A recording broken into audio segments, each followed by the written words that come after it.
जय हिंद दोस्तों, स्वागत है आप सभी का ऑनलाइन स्टडी यूके में। ऑनलाइन स्टडी यूके में हम बात करने वाले हैं आज 8वां लेक्चर है। ठीक है, आज 8वां लेक्चर है हमारा। 7 लेक्चर हमारे हो चुके हैं। ठीक है, 7 लेक्चर हमारे इस सीरीज के हो चुके हैं और भी अन्य वीडियो भी हमारी काफ़ी बन चुकी हैं, तो आप देख सकते हैं। तो आइए बात करते हैं साइंस एमसीक्यू के में क्वेश्चन नंबर 1 के बारे में। ठीक है, ज़्यादा से ज़्यादा लाइक शेयर सब्सक्राइब कर दें और शेयर ज़रूर कर दें। ठीक है, और चलो आइए बात करते हैं क्वेश्चन नंबर 1 के बारे में। क्वेश्चन नंबर 1 है, कौन सा रोग जीवाणु के कारण होता है। ठीक है, कौन सा रोग जीवाणु के कारण होता है। तो जीवाणु के कारण कौन सा रोग होता है? पेचिश, चेचक, हैजा, तपेदिक। ठीक है, तो कौन सा रोग जीवाणु के कारण होने वाले रोग कौन सा है इसमें? ये है हैजा, जो है जीवाणु के कारण होता है। ठीक है, जो हैजा होता है वो जीवाणु के कारण होता है। अब ठीक है, तो जीवाणु यानी कि बैक्टीरिया एक कोशिकीय जीव होता है। ठीक है, कैसा जीव होता है? एक कोशिकीय जीव होता है। इसका आकार कुछ मिलीमीटर तक होता है। ये अंकेंद्रीय ये अकेंद्रीय और कोशिका भित्ति युक्त एक कोशिकीय सरल जीव होता है। ठीक है, जो जीवाणु होता है। और बात करें जीवाणु की खोज की, तो ल्यूवेनहॉक ने करी थी इसकी खोज है ये जीवाणु के, बैक्टीरिया के। ठीक है, जीवाणु जनित रोगों के बारे में ट्रिक की बात करें तो हमने ट्रिक बनाई हुई है। तो ट्रिक है हमारी, जो जीवाणु जनित यानी कि जो बैक्टीरिया से फैलने वाले रोग होते हैं उनसे उनकी जो ट्रिक है वो है पंडित का टिकट न्यू है। ठीक है, तो पंडित का टिकट न्यू है। पंडित का टिकट न्यू है। अब आइए बात करते हैं पंडित। पौ जो है प्लेग हो गया, और डी हो गया डिप्थीरिया, तो हो गया टाइफाइड, और का हो गया काली खांसी। ठीक है, पंडित हो गया, पंडित का यानी कि प्लेग, डिप्थीरिया, टाइफाइड और काली खांसी। ठीक है, फिर आता है टिकट। टिकट यानी कि टी हो गया टिटनेस, क हो गया कुष्ठ रोग, टी हो गया टीबी रोग यानी कि क्षय रोग जो होता है। ठीक है, टिकट हो गया पंडित का टिकट। न्यू निमोनिया हो गया, न्यूमोनिया, और हैजा हो गया। ठीक है हैजा हो गया। तो प्लेग, डिप्थीरिया, टाइफाइड, काली खांसी, टिटनेस, कुष्ठ रोग, टीबी जो क्षय रोग होता है, और निमोनिया, हैजा क्या है? जीवाणु से होने वाले रोग हैं। कौन से? जीवाणु से होने वाले रोग होते हैं ये। ठीक है, इसके बाद नेक्स्ट हो गया क्वेश्चन नंबर 2। क्वेश्चन नंबर 2 की बात करें तो निम्न में से सबसे छोटा जीव कौन सा है? निम्न में से सबसे छोटा जीव है।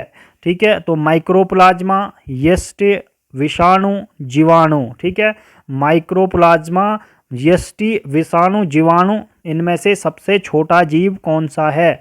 सबसे छोटा जीव जो है माइकोप्लाज्मा है। ठीक है, माइकोप्लाज्मा जो है सबसे छोटा जीव है। ठीक है, माइकोप्लाज्मा की बात करें तो माइकोप्लाज्मा जो होता है, माइकोप्लाज्मा, ठीक है, माइकोप्लाज्मा जो होता है सबसे छोटा जीव होता है, जो स्वयं विकास में प्रजनन करने में समर्थ होता है। स्वयं के विकास और प्रजनन करने में समर्थ होता है ये माइकोप्लाज्मा। ठीक है, सबसे छोटा जीव है। इसके बाद नेक्स्ट हो गया क्वेश्चन नंबर 3। क्वेश्चन नंबर 3 की बात करें तो प्रोटोथेरिया का विकास किससे हुआ है? ठीक है, प्रोटोथेरिया का विकास किससे हुआ है? उभयचरों से, सरीसृपों से, पक्षियों से, नन ऑफ दीज। किससे हुआ है? प्रोटोथेरिया का जो विकास हुआ है वो सरीसृपों से हुआ है। ठीक है, किससे हुआ है? सरीसृपों से हुआ है। सरीसृपों की बात करें तो सरीसृप जो होते हैं स्तन सरीसृपों से हुआ है इसका विकास प्रोटोथेरिया का। ठीक है, और स्तनधारी वर्ग के तीन उपवर्गों में बांटा गया है। ठीक है, स्तनधारी वर्ग को क्या, जो सरीसृप होते हैं स्तनधारी वर्ग को 3 भागों में बांटा गया है। प्रोटोथेरिया, मेटाथीरिया और यूथीरिया। 3 भागों, 3 उपवर्ग कहलाएंगे। ठीक है, उपवर्ग 3 उपवर्गों में बांटे गए हैं ये, प्रोटोथेरिया और मेटाथेरिया और यूथेरिया। ठीक है, नेक्स्ट हो गया क्वेश्चन नंबर 4। क्वेश्चन नंबर 4 की बात करें तो ट्राइनाइट्रोटोल्यूइन का विस्फोटक किसके मिश्रण द्वारा किया जाता है? ठीक है, तो जो नाइट्रोटोल्यूइन होता है उसका विस्फोटक, उसका जो विस्फोटक होता है, विस्फोटक किसके मिश्रण द्वारा किया जाता है, किसके मिश्रण द्वारा किया जाता है? अमोनियम नाइट्रेट, अमोनियम नाइट्राइट हो गया, अमोनियम नाइट्रेट हो गया, और अमोनियम क्लोराइड और अमोनियम सल्फेट। तो ट्राई नाइट्रोटोल्यूइन हो गया। नाइट्रोटोल्यूइन का विस्फोटक मिश्रण किससे बनाया जाता है? तो अमोनियम नाइट्रेट से। जो अमोनियम नाइट्रेट का रासायनिक सूत्र है NH4NO2NO3 है, ठीक है, NH4NO3 है। और इस विस्फोटक का सबसे पहले 1863 में आविष्कार किया गया था, जबकि इसका वाणिज्यिक उपयोग इस्तेमाल 1914 में किया गया। और जो अमोनियम नाइट्रेट का, ठीक है, तथा ये TNT के पहले उपयोगकर्ता ब्रिटेन के सैनिकों द्वारा इसे किया गया था, ठीक है। ट्राइनाइट्रोग्लिसरीन TNG की, और डायनामाइट RDX, ट्राइनाइट्रोफिनॉल, ये सब क्या हैं? विस्फोटक ही हैं एक, ठीक है, एक प्रकार के विस्फोटक हैं, ठीक है। इसके बाद नेक्स्ट हो गया क्वेश्चन नंबर 5। क्वेश्चन नंबर 5 की बात करें तो चीनी के अल्कोहल में परिवर्तन की प्रक्रिया को क्या कहते हैं? चीनी के अल्कोहल में परिवर्तन की प्रक्रिया को क्या कहते हैं? संश्लेषित रेशा, लैक्टोबैसिलस, किण्वन, नन ऑफ दीज, ठीक है। तो चीनी अगर अल्कोहल में परिवर्तित होगी तो इस जो प्रक्रिया को क्या कहेंगे? इस प्रक्रिया को, प्रोसेस जो होती है, इस प्रोसेस को क्या कहेंगे? हम कहेंगे इसको किण्वन, ठीक है, किण्वन बोलेंगे इसको। क्या बोलेंगे? किण्वन बोलेंगे। किण्वन की बात करें तो किण्वन एक जैव रासायनिक क्रिया है, ठीक है, जैव रासायनिक प्रोसेस है, जैव बायोकेमिकल प्रोसेस है किण्वन एक। और इसमें जटिल कार्बनिक यौगिक सूक्ष्म सजीवों की सहायता से सरल कार्बनिक यौगिकों में विघटित होते हैं, ठीक है। जटिल से सरल कार्बनिक यौगिकों में ये विघटित होते हैं किण्वन में।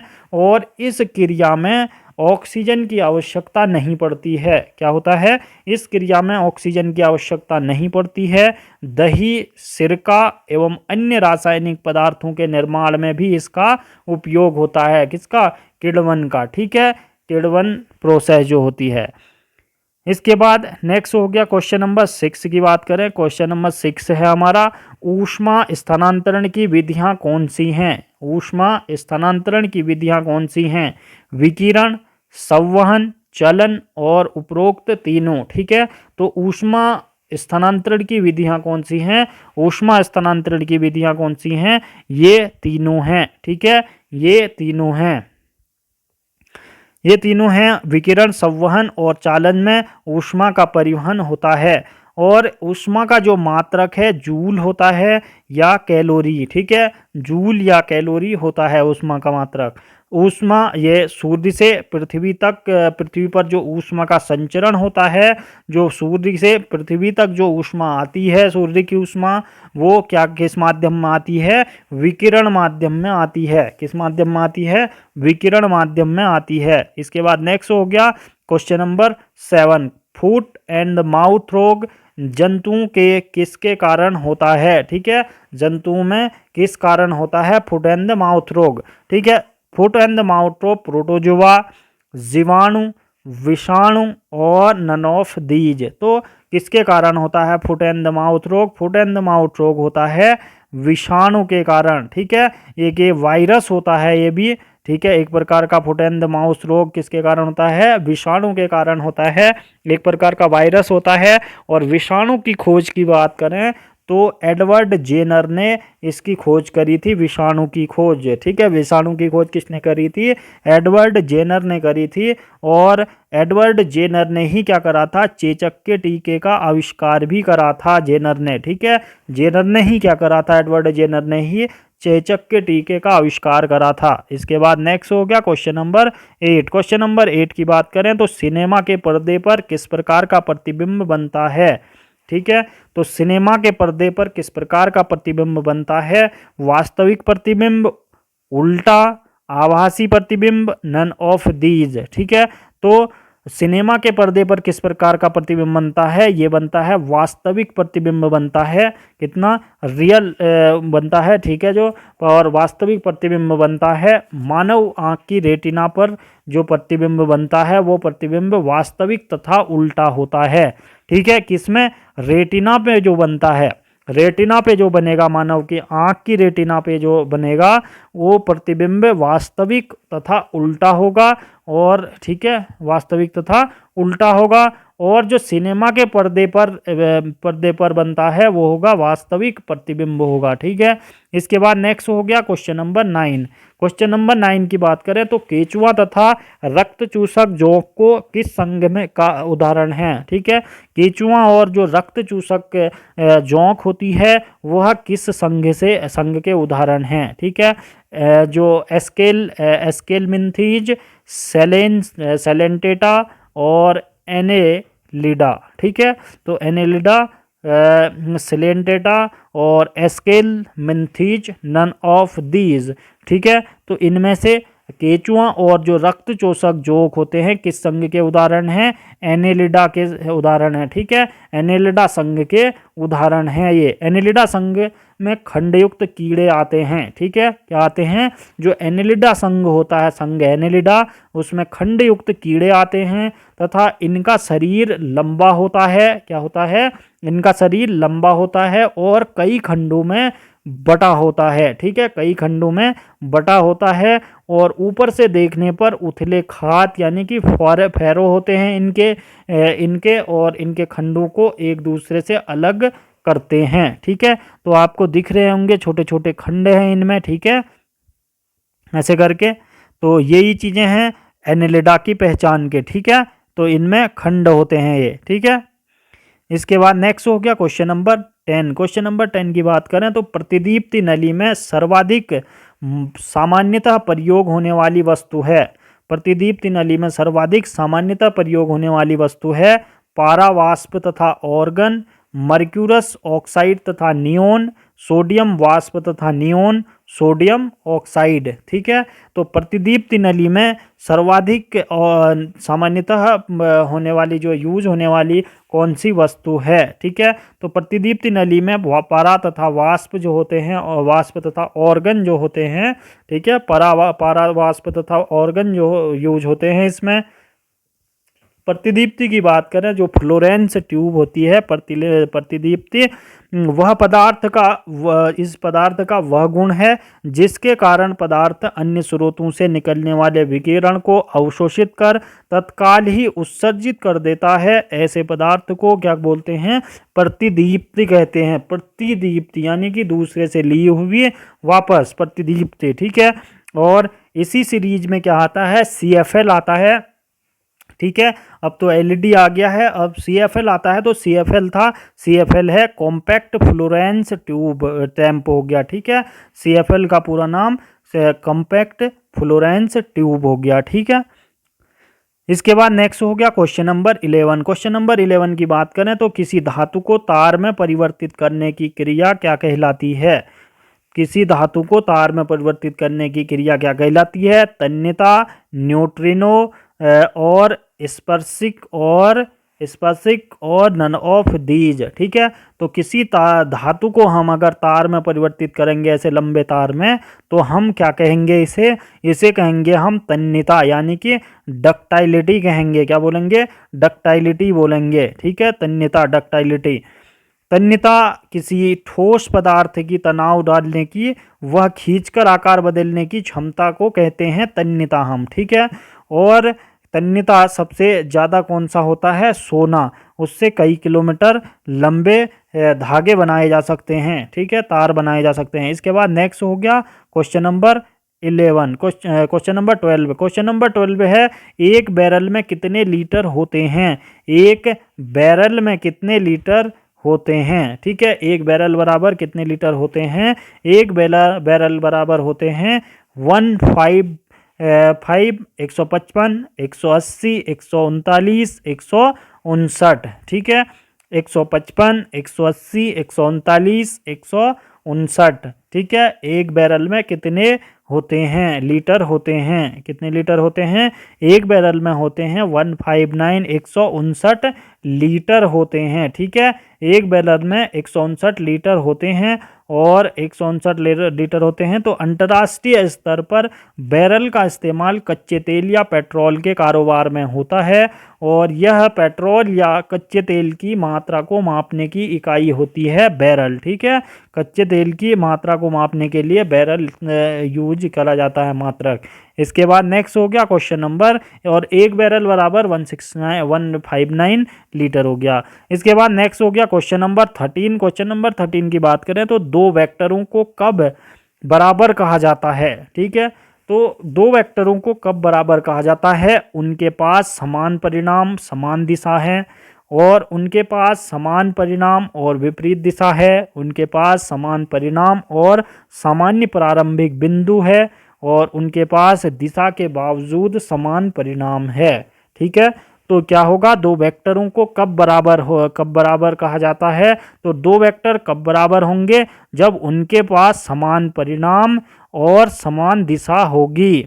ठीक है, क्या होगा? जब उनके पास समान परिणाम होगा, ठीक है, समान परिणाम होगा और समान दिशा भी इनकी यहीं को होगी, दिशा एक तरफ होगी, तो क्या कहलाएगी? है समान दिशा होगी तो क्या कहलाएगा? समान वेक्टर कहलाएंगे। ठीक है, समान वेक्टर कहलाएंगे। इसके बाद नेक्स्ट हो गया क्वेश्चन नंबर 14। क्वेश्चन नंबर 14 है, निम्न में से कौन सा सही मेल नहीं है? निम्न में से कौन सा सही मेल नहीं है? कौन सा सेल नहीं है? हीमोग्लोबिन त्वचा, विटामिन सी स्कर्वी, कार्बोहाइड्रेट्स आलू, और फैट को है मक्खन। इनमें से कौन सा मेल सही नहीं है? तो ये कौन सा मेल सही नहीं है? हीमोग्लोबिन त्वचा में। ठीक है, हीमोग्लोबिन त्वचा, तो हीमोग्लोबिन त्वचा से नहीं होता। हीमोग्लोबिन त्वचा गलत है और सुमेलित नहीं है। ये रक्त में मौजूद हीमोग्लोबिन फेफड़ों से शरीर के शेष भाग को ऑक्सीजन का परिवहन करता है। ये ऑक्सीजन का परिवहन कौन करता है? फेफड़ों से तो ये करता है हीमोग्लोबिन। ठीक है, तो हीमोग्लोबिन की कमी से कौन सा रोग होता है? हीमोग्लोबिन की कमी से होता है एनीमिया रोग। कौन सा रोग होता है? एनीमिया रोग होता है हीमोग्लोबिन की कमी से। विटामिन सी की बात करें तो विटामिन सी खट्टे रसदार फलों जैसे आंवला, नारंगी, नींबू, संतरा, बेर, कटहल, पुदीना, अंगूर आदि, टमाटर आदि से होता है विटामिन सी। ठीक है, कार्बोहाइड्रेट्स की बात करें तो ये ओट्स, बाजरा, रागी, ज्वार आदि से, गेहूं आदि से मिलता है कार्बोहाइड्रेट्स। ठीक है, नेक्स्ट हो गया क्वेश्चन नंबर 15। क्वेश्चन नंबर 15 है, जो सोमाटोट्रॉफिक होता है, सोमाटोट्रॉफिक हार्मोन से मानव शरीर में कौन सी वृद्धि प्रभावित होती है? ठीक है, सोमाटोट्रॉफिक हार्मोन से मानव शरीर के कौन से जो शरीर की कौन सी वृद्धि प्रभावित होती है? हड्डियों, बोन्स की, हेयर्स की, स्नायु की, संयोजी ऊतक की। ठीक है, तो सोमाटोट्रॉफिक जो होता है हार्मोन्स, उसमें किसकी वृद्धि नहीं होती है? हड्डियों, जो बोन्स होती हैं, हड्डियों की वृद्धि नहीं हो पाती है। बाल वृद्धि की बात करें तो बाल वृद्धि टेस्टोस्टेरोन होता है। ठीक है, टेस्टोस्टेरोन होता है, और टेस्टोस्टेरोन जो प्रोटेस्टेरोन होता है, DST, प्रोटेस्टेरोन होता है जो, ठीक है, प्रोटेस्टेरोन DTH हेयर लॉसेज के लिए यूज होता है। किस लिए? Hair losses.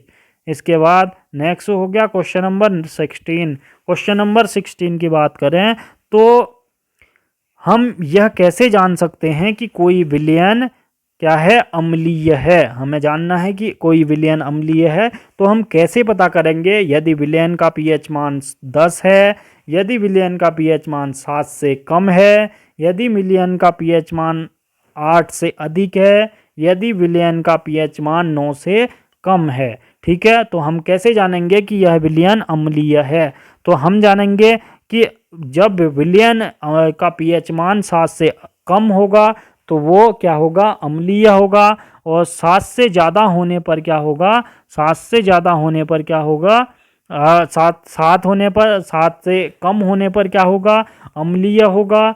और सात से ज़्यादा होने पर, ठीक है, सात से ज़्यादा होने पर क्या होगा, क्षारीय होगा। क्या होगा, क्षारीय होगा। अगर सात होता है, सात के बराबर होता है, तो क्या होगा, उदासीन होगा। ठीक है। इसके बाद नेक्स्ट हो गया क्वेश्चन नंबर 17। क्वेश्चन नंबर 17 की बात करें तो किस कवक फंगस के कारण मनुष्य में गंजेपन का रोग हो जाता है।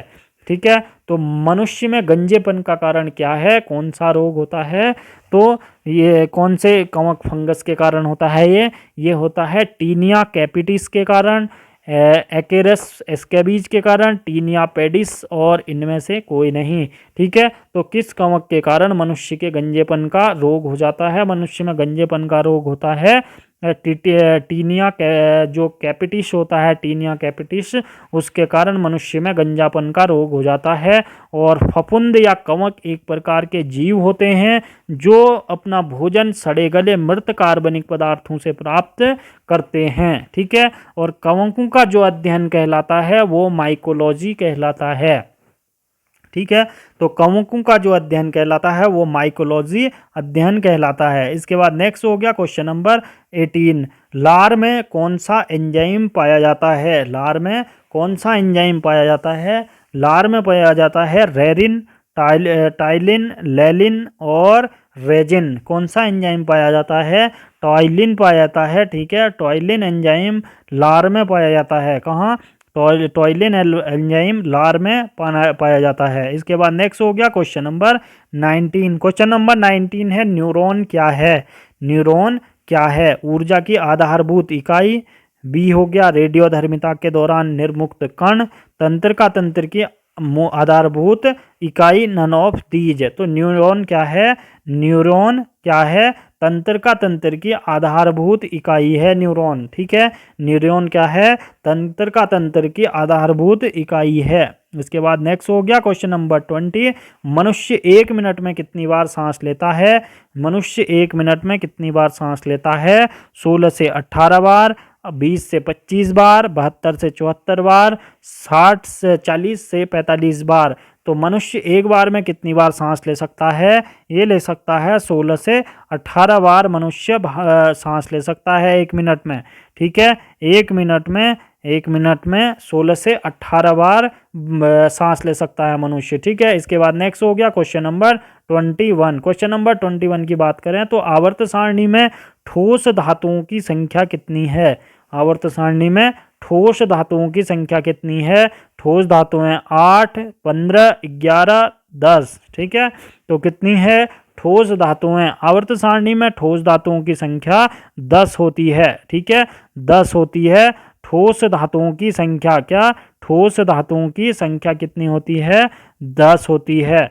और गैसों की बात करें तो गैसों की संख्या कितनी है, 11 है। ठीक है। कितनी है, 11 है। इसके बाद नेक्स्ट हो गया क्वेश्चन नंबर 22। क्वेश्चन नंबर 22 है हृदय, हार्ट की ओर से जो हार्ट होता है, हार्ट की ओर रक्त को पहुंचाने वाली रक्तवाहिकाएं जो ब्लड वेसल्स होती हैं को क्या कहते हैं, हार्ट की ओर रक्त को पहुंचाने वाली रक्तवाहिकाओं को क्या कहते हैं, सिरा, धमनी, पल्मोनरी जो सिरा होती है, धमनी और उपरोक्त सभी। ठीक है। तो हार्ट से रक्त की ओर जो रक्त पहुंचाने का रक्तवाहिनियों को क्या कहते हैं, सिरा बोलते हैं। क्या बोलते हैं, सिरा बोलते हैं।